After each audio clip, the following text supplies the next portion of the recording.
एक बार प्रेम से बोलिए बागेश्वर धाम की। दोस्तों, बागेश्वर धाम सरकार जी इन दिनों कुछ ज्यादा ही चर्चाओं में है और YouTube, फेसबुक समेत कई सोशल मीडिया प्लेटफॉर्म्स पर ये छाए हुए हैं क्योंकि इनके अंदर जो खासियत है वो किसी चमत्कार से कम नहीं है।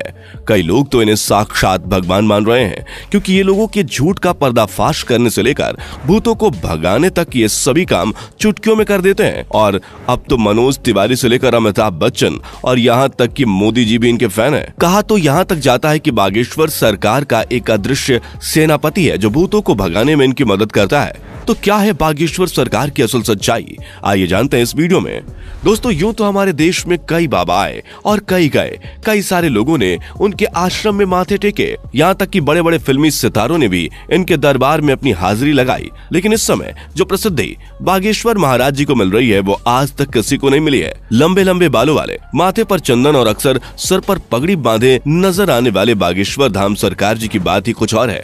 और इस चीज का सबसे बड़ा सबूत बड़े बड़े फिल्मी सितारों का इनके दरबार में आके इनके प्रवचन और गीत सुनना है। फिर चाहे मोदी सरकार के सबसे दिग्गज नेता मनोज तिवारी हो या फिर साउथ इंडियन फिल्म इंडस्ट्री के सुपरस्टार सुमन तलवार, जिन्होंने बागेश्वर धाम आकर बाबा के नाम पर ठुमके भी लगाए और हाथ जोड़कर नमस्कार भी किया। अभी हाल ही में सदी के महानायक अमिताभ बच्चन जी की एक वीडियो बहुत ज्यादा वायरल हो रही है जिसमें वो बैठकर बाबा के कीर्तन का आनंद ले रहे हैं। लेकिन दोस्तों, ये एक रात का चमत्कार नहीं है बल्कि इसके पीछे एक ऐसे बच्चे की कहानी छुपी हुई है जिसके संघर्ष के बारे में जानकर आपके भी होश उड़ जाएंगे। हजारों की संख्या में लोग अपनी मनोकामनाओं को पूरा करवाने और अपनी तकलीफों को दूर भगाने के लिए बागेश्वर धाम दर्शन के लिए पहुंच जाते हैं और ये सब कुछ मुमकिन हो पाया है बागेश्वर धाम जी के चमत्कारों की वजह से।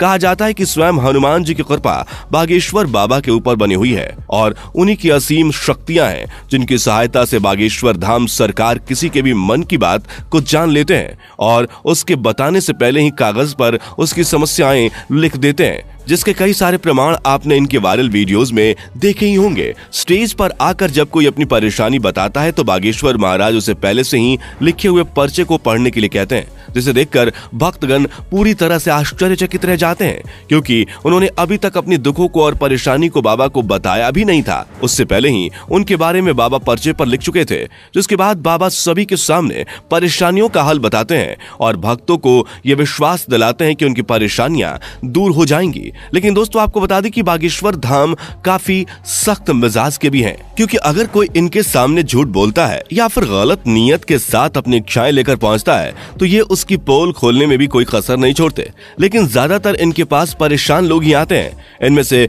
कुछ लोग वो होते हैं जिनके ऊपर किसी भूत प्रेत का साया होता है, लेकिन बाबा के सामने आते ही वो भूत प्रेत का साया भी चुटकियों में भाग जाता है क्योंकि इनके ऊपर हनुमान जी की असीम कृपा है। वो कहते हैं ना कि भूत पिचास निकट नहीं आवे, महावीर जब नाम सुनावे। दोस्तों, हनुमान जी के परम भक्त बागेश्वर सरकार जी का असली नाम पंडित धीरेन्द्र कृष्ण शास्त्री है, लेकिन लोग इन्हें बागेश्वर धाम महाराज और बागेश्वर सरकार के नाम से जानते हैं। पंडित धीरेन्द्र कृष्ण शास्त्री जी का जन्म 4 जुलाई 1996 को मध्य प्रदेश के छतरपुर जिले के छोटे से गांव गढ़ा में हुआ था। ये एक बहुत ही गरीब पंडित परिवार से ताल्लुक रखते हैं। बागेश्वर सरकार ने अपने एक इंटरव्यू के दौरान बताया था कि जब वो मात्र 9 साल के थे तब उनका मन बालाजी महाराज की सेवा में लग गया था। इन्हें हनुमान जी की भक्ति और उनके प्रेम के सिवा कुछ भी नजर नहीं आता था।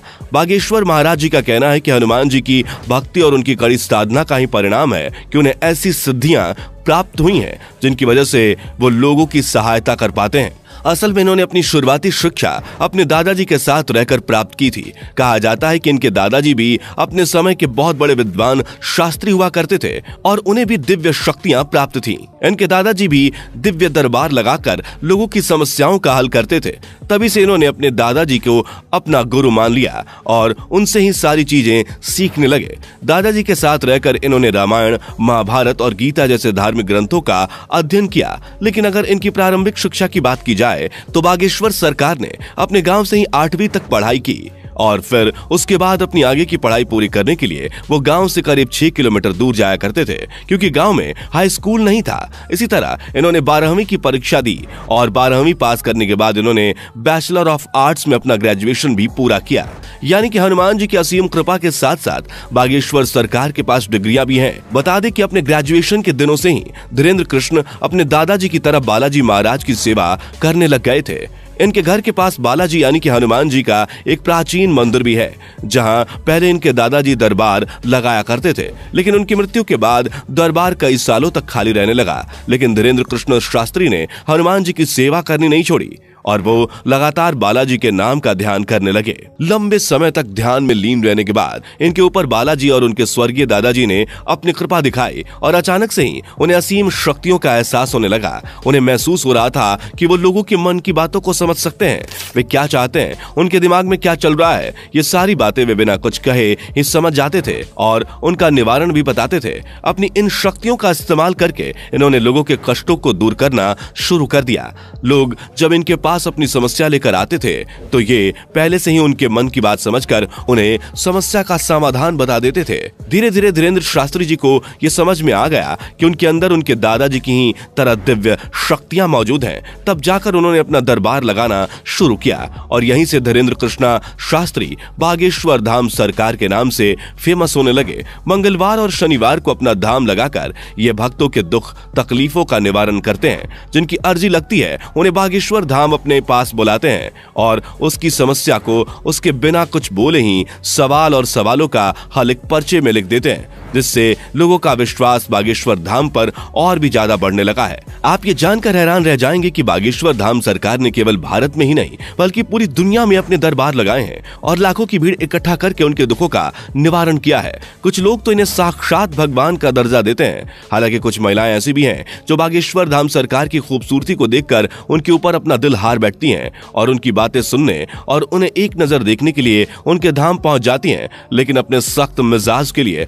मशहूर बागेश्वर महाराज जी का ध्यान इस तरह की चीजों पर बिल्कुल भी नहीं जाता। वैसे दोस्तों, हमारे देश में जहां बाबाओं और तांत्रिकों की छवि इतनी ज्यादा खराब हो गई है, जिनमें से आधे से ज्यादा तो जेल की हवा खा रहे हैं, जैसे ही जनता किसी बाबा पर अपना विश्वास दिखाती है वैसे ही उसके काले कारनामों का चिट्ठा खुलने लगता है, जिस वजह से लोग अब इन चीजों पर विश्वास करने से घबराने लगे हैं। इस माहौल में अगर कोई 26 वर्षीय शख्स अपनी दिव्य शक्तियों से लोगों को हैरान कर दे तो दुनिया के मन में सवाल तो उठेंगे ही, और इन्हीं सवालों का जवाब ढूंढने के लिए कई मीडिया कर्मी भी बाबा के दरबार में चोरी चुपके जा चुके हैं ताकि वो बागेश्वर धाम की सच्चाई जान सकें। लेकिन इतने सारे स्टिंग ऑपरेशंस के बाद भी कोई जान नहीं पाया कि आखिर कैसे बागेश्वर महाराज लोगों के मन की बात जान लेते हैं, क्योंकि कई सारे जो नए लोग दरबार में आए होते हैं उनकी अर्जी लग जाती है और जब वो बाबा के सामने जाते हैं तो उनके मन की सारी बातें बाबा पहले से ही लिख चुके होते हैं। इस तरह की चीजें देखकर मीडिया कर्मियों के भी होश उड़ गए और वो लगातार बागेश्वर महाराज को लेकर जांच पड़ताल कर रहे हैं, लेकिन अभी तक उन्हें कोई भी ऐसी चीज प्राप्त नहीं हुई है जिसे लेकर वो बागेश्वर धाम सरकार के ऊपर किसी तरह का सवाल उठा सके या उन पर कोई आरोप लगा सके। शायद इसीलिए बड़े बड़े नेता और अभिनेता बागेश्वर धाम पर विश्वास करने लगे हैं। वैसे दोस्तों, इनके बारे में एक बात बहुत ज्यादा प्रचलित है, वो ये कि इनका एक सेनापति भी है जो किसी को दिखाई नहीं देता। वो सेनापति बागेश्वर धाम सरकार की रहस्यमयी तरीके से मदद करता है। हालांकि ये बात कितनी सच्ची है और कितनी झूठी ये तो कोई नहीं जानता, लेकिन बागेश्वर महाराज के भक्तों का मानना है कि बाबा के पास कोई ना कोई रहस्यमय शक्ति जरूर है जिसकी सहायता से वे भूतों प्रेतों को डरा कर भगा देते हैं। और भक्तों का यह कहना है कि जिस किसी का भी भूत बाबा ने भगाया है उसे आज तक कोई परेशानी नहीं हुई है। तभी तो इनके दरबार में लाखों लोग आते हैं, नहीं तो आज के समय में किसके पास इतनी फुर्सत है कि वो किसी बाबा के दरबार में जाकर उसके प्रवचन सुने। तो दोस्तों, आज के लिए सिर्फ इतना ही। जाने से पहले वीडियो को लाइक शेयर जरूर करें और ऐसी और वीडियोस के लिए चैनल को सब्सक्राइब करके बेल नोटिफिकेशन को भी जरूर ऑन कर लें। धन्यवाद।